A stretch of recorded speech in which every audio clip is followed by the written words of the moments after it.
the Facebook ones. Meh. I hope you all got your coffee, because this is going to be a trip that's lengthy. So this is how we do the library assignment. If you haven't already done it, you are going to need to create a login, because we're doing this remotely, and when you're not on campus, it locks the databases. The username and password should be the same as your LBC, well, my LBC. So we are going to start off by navigating to modules and going to where the instructions are for the library assignment, and go ahead and download this onto your computer or copy and paste it into Word. This might be long, so I'm going to try to keep it as short as possible. This library assignment is the first of 4 assignments that we will be doing to prepare for the research paper, Essay 5, which is due in week 5. The essays for, or the readings for Essay 5 come out of Chapter 19.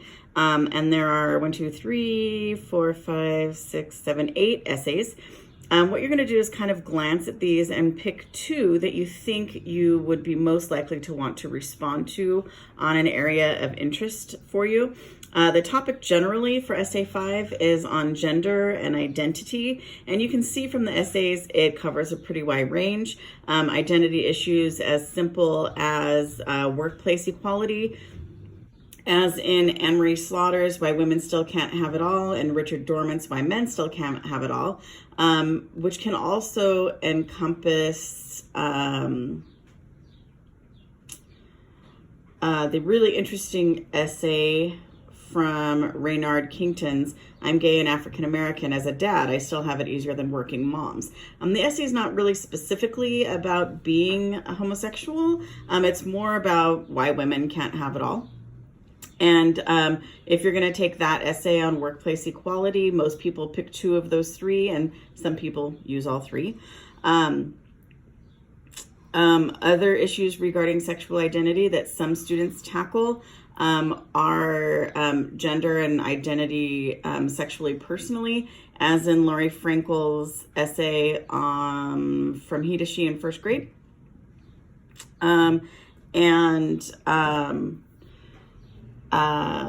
Sometimes students think this is about homosexuality, and it's not, and they pair that with I'm Gay and African American and struggle a little, and I would say maybe that's not the way you want to go. Most people pair From He to She in First Grade with actually teaching men to be emotionally honest. I have seen people try to pair From He to She in First Grade with What About Gender Roles in Same-Sex Relationships? And again, they struggle because, of course, From He to She in First Grade is not necessarily specifically about homosexuality. It's about gender and identity, referring to a situation that a lot of teenagers actually face, sudden onset gender dysphoria. So it's not specifically about sexual preference, but relating to themselves as being a boy or a girl. And the issue that's specifically discussed with gender dysphoria is the solutions a lot of people use to combat this issue, some of which are permanent. I have a friend actually who's in Long Beach going through this with her daughter that just didn't really relate to being a girl and wanted to be a boy. And some of the solutions are, of course, wearing boys' clothes, which really in today's age with t-shirts and jeans, what is that? And sometimes it's about hormones, which can be scary because oftentimes with gender dysphoria, after a few years, the situation actually sometimes passes in a number of cases. And sometimes if they've already done hormones, they can't necessarily 100% go back because some of those changes are permanent. So it's a really interesting issue to look at and a really interesting solution to evaluate. Some people pair teaching men to be emotionally honest and why women can't have it all or why men can't have it all. Some people try to pair I'm gay and African American with what about gender roles and same-sex relationships, and sometimes they do okay. And then also sometimes people pair why men can't have it all with men without work. And then a lot of students really like artificial intelligence's white guy problem with either men without work, why men can't have it all, or I'm gay and African American. As a dad, I still have it easier than working moms. But the point here is to pick two of these essays with regards to an issue, a problem being faced, and pick two articles that you think you might want to use. You're not stuck to it, right? A lot can change in the next 4 weeks, but pick two and that you tentatively think you might use for your library assignment and tentatively might use for your research paper for essay 5. And then proceed to number 1. What you're going to do is get the bibliographic information from these articles and put it on a separate piece of paper. Notice, right, that you're gonna type or copy and paste these details in alphabetical order by the author's last name on a separate sheet of paper. And that's what you will turn in, the separate sheet of paper. You're not gonna turn in this specific paper. For essay 1, the easy one, what you're going to do is take one of those articles and get the publication information to put on number 1 on the next page. Now, on the next page, you won't actually number them. They're alphabetical. It is MLA style to alphabetize them. And you're just going to get the publication information, the author's name, the title, the book title, the editor, the city, the publisher, the year of publication, and put it on a separate sheet. So let's start with that. Schnitz and giggles, I'm going to start with Lori Frankel's From He to She in First Grade and get that publication information. The author and title here are obviously going to be Lori Frankel's From He to She in First Grade, and then obviously the book title. The book title is They Say, I Say with readings, right? There's no editors, so we'll switch down to city, publisher, and year of publication. City, right? Pretty sure this didn't come to us from London, it's New York. And the publisher, right, is W. Norton and Company. And then we just need to find the year of publication. So the publication date is right there, 2018. So what my students mostly do is toggle back and forth between 2 pages, and they just go back and forth and type the information.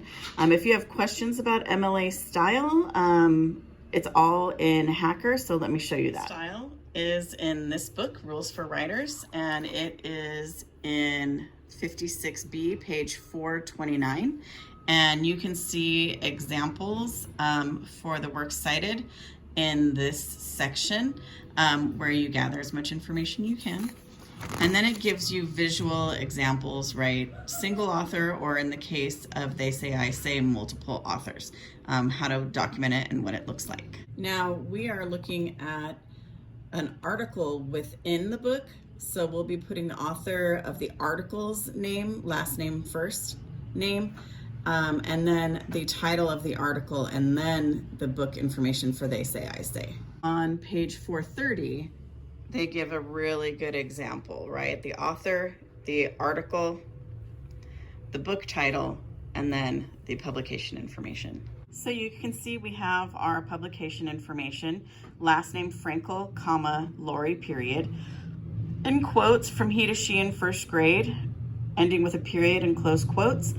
The book title, They Say, I Say. The publication, Norton.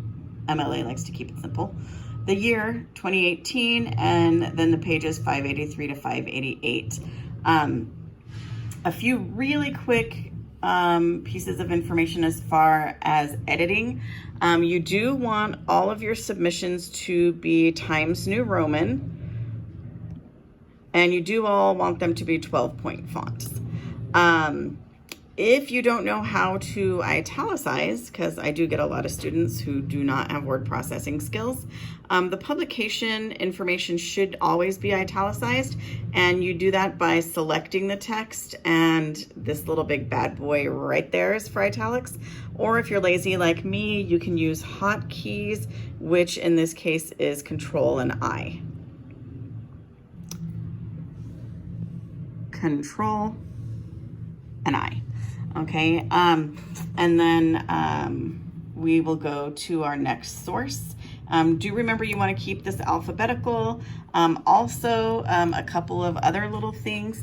Everything in MLA is double spaced. So to double space, you'll go here and hit double spaced. And if anything is more than one line of text, you want to indent the second line. So I'll show you this in the next one. You also want to have your headings in there, your name, your first and last name. You know, the subject, English 1, the date, I'm just putting summer 2020, and you know, the assignment, that kind of thing. I also want to show you how to center really quickly for Works Cited. Notice that I have done a carriage return here because you don't want whatever formatting you do here to affect what comes after it, because everything will change and then you'll get mad and want to throw your computer out the window.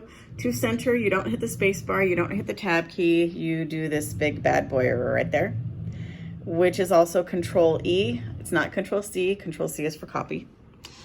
And notice it does not affect any following text.